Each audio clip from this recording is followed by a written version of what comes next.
देवा, माझ्या श्रीकांतच्या आयुष्याची भाग्यरेखा तुझ्या हातात आहे। माझ्या या वेदनांचं रूपांतर माझ्या श्रीकांतच्या आरोग्यात होऊ दे। माझ्या श्रीकांतला लवकरात लवकर बरं वाटू दे।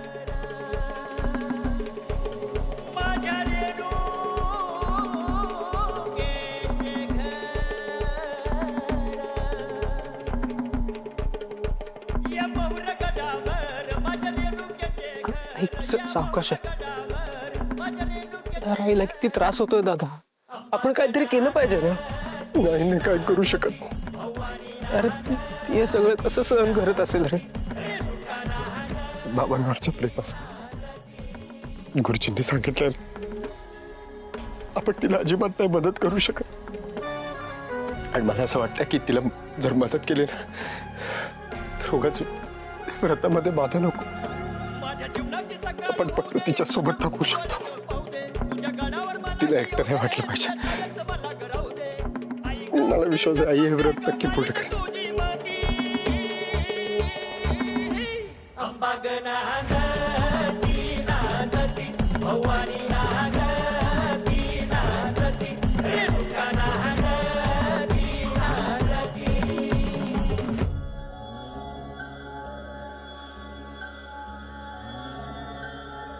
भिक्षाम देही कोणी आहे का? कोणी आहे का?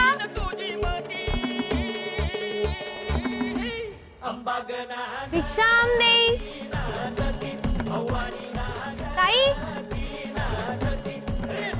कोणी आहे का?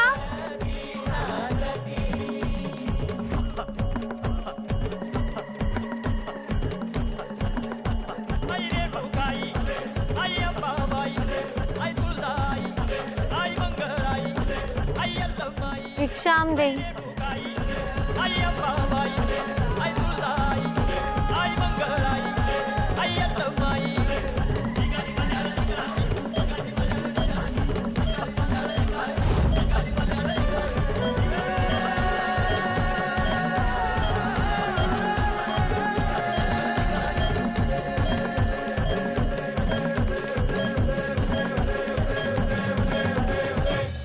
अहिल्यादेवी किर्लोस्कर,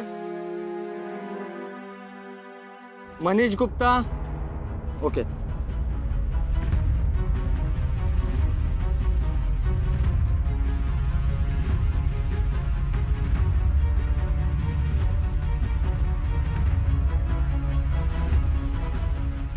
डॉक्टर, काय झालं? श्रीकांत सर कसे आहेत? बरे आहेत ना? म्हणजे काय समजा ठीक आहे ना? कंडिशन खूप नाजूक आहे। आता जर का आपण त्यांचं ऑपरेशन केलं नाही तर त्यांना वाचवणं खूप कठीण होऊन जाईल। ऑपरेशन लवकरात लवकर करण्याची गरज आहे।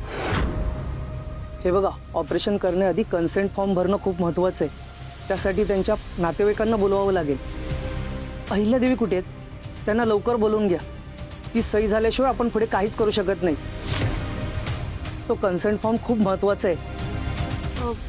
पण डॉक्टर, ऑपरेशनचा आणि त्या फॉर्मचा काय संबंध आहे? मला नाही कळत आहे। कन्सेंट पेपर म्हणजे असा पेपर ज्यात ऑपरेशन करताना श्रीकांत सरांना काही धोका झाला तर त्यामुळे डॉक्टर आणि हॉस्पिटल जबाबदार नाहीत असं त्यात लिहिलेलं असतं। म्हणजे आम्ही तुम्हाला सगळ्या धोक्याची कल्पना दिली आहे, तरी तुम्ही धोका पत्करून आम्हाला परवानगी दिली असा अर्थ होतो।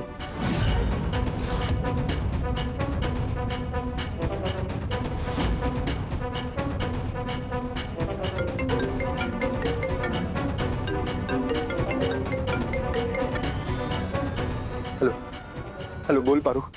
हॅलो हॅलो आदित्य सर, कुठे आहात तुम्ही? पारू, मी इथे मंदिरात आहे। आईचं व्रत सुरू झालेलं आहे। पारू, तू कुठे आहेस? मी हॉस्पिटलातच आहे।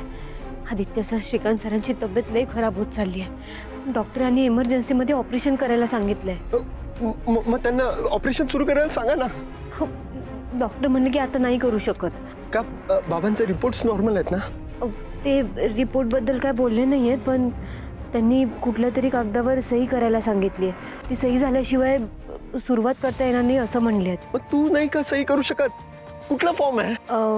ते कन्सेंट पेपर का काय काय म्हणतात ना, त्या त्या पेपरावर सही करायला सांगितली आहे. सही झाली की मग पुढे सुरुवात करू असं म्हटलेत. मी बघतो.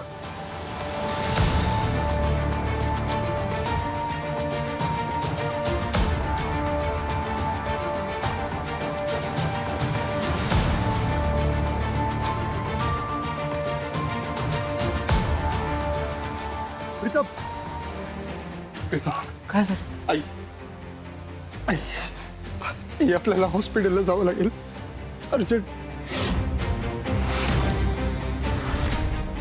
आई प्लीज.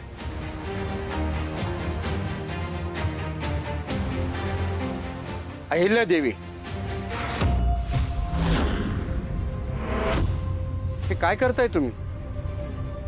असं मध्येच व्रत तोडता येत नाही, आणि जर व्रत मध्येच मोडलं तर अपशकुन घडेल, आणि ते घरातील तुमच्या प्रियजनांच्या जीवावर बेतेल.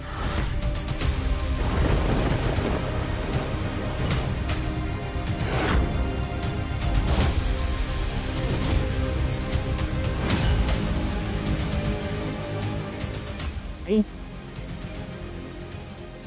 प्रीतम, प्रीतम, तू एक काम कर, तू आत्ताच्या आत्ता हॉस्पिटलला जा. मी आहे आईसोबत. हा,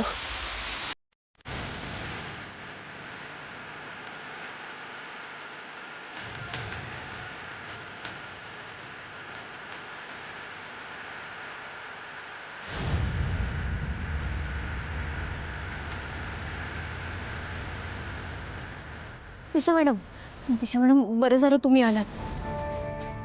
काय पुढे बोल ना, काय झालं? श्रीकांत सरांची तब्येत खूप खराब झाली आहे. डॉक्टरांनी ताबडतोब ऑपरेशन करायला सांगितलंय. मग मी काय करू? सांग ना त्यांना, म्हणा करा. ते डॉक्टरांनी या फॉर्मवर सही करायला सांगितली आहे. याच्यात काय लिहिलंय मला कळत नाहीये. ह्यावर सही झाल्याशिवाय ऑपरेशनसाठी श्रीकांत सरांना आतमध्ये घेऊ शकत नाही असं म्हणले आहेत. मी काय म्हणते, इकडं तुम्ही सातपर तुम्ही करता का यावर सह्या प्लीज? काय जरा मूर्ख आहेस का ग? हा, ते कन्सेंट पेपर्स आहेत. तू मला का विनाकारण असल्या लफड्यांमध्ये अडकवतेस? मला नाही असली काही रिस्क घ्यायची. एकतर त्या श्रीकांतची अवस्था खूप डेलिकेट आहे, आणि हे असलं रिस्की ऑपरेशन, बायपास सर्जरी, हे खूप रिस्की असतं. यात कोणाचाही जीव जाऊ शकतो. मी म्हणते कशाला करायचे असले रिस्की ऑपरेशन्स? हा, नका ना करू त्यापेक्षा. त्याच्या कर्माने तो मरेल. दिशा मॅडम, किंवा त्याचं नशीब चांगलं असेल तर तो वाचेलही. पण मला या फॉर्मवर सही करून स्वतःच्या गळ्याला फास लावून घेऊन माझं नशीब खराब नाही करत. मी नाही अडकणार यात. सॉरी.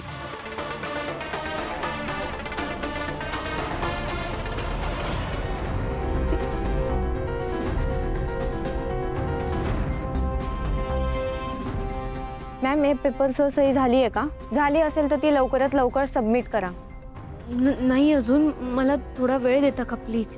प्लीज लवकर करा. वेळ हातातून निघून गेली तर आम्ही सुद्धा काही करू शकणार नाही.